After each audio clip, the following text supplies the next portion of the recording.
এক দশকের Real Madrid ক্যারিয়ারে টনি ক্রুজ জিতেছেন 23টি ট্রফি।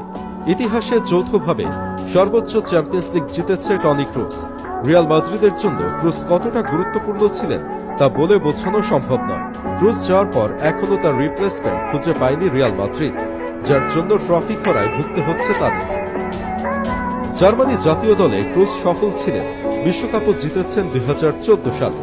অবসর ভেঙে জার্মানিকে 2022 সালে ইউরো জেতাতে চেয়েছিলেন, কিন্তু কোয়ার্টার ফাইনালে স্পেনের কাছে হেরে সমাপ্ত হয়েছিল টনি ক্রুজের ফুটবলিং ক্যারিয়ার। সবাইকে অবাক করে দিয়ে 2023-24 সিজনের এক পর্যায়ে ক্রুজ ঘোষণা দিয়েছিলেন মাত্র 34 বছর বয়সে অবসরে যাওয়া। এত দ্রুত অবসরের সিদ্ধান্তের প্রসঙ্গে ক্রুজ বলেছিলেন যে টপ ফর্মে থেকেই তিনি ফুটবলকে বিদায় জানাতে চান, যেন লোকে তাকে মনে রাখে।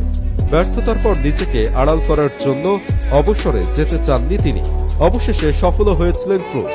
ক্রুজের অতি মানবিক পারফরমেন্সে রিয়াল মাদ্রিদ ব্রুসিয়া ডর্টমুন্ডকে হারিয়ে জিতেছিল 2024 সালের চ্যাম্পিয়ন্স লিগ। সেটি ছিল ক্রুজের রিয়াল মাদ্রিদ ক্যারিয়ারের শেষ ম্যাচ।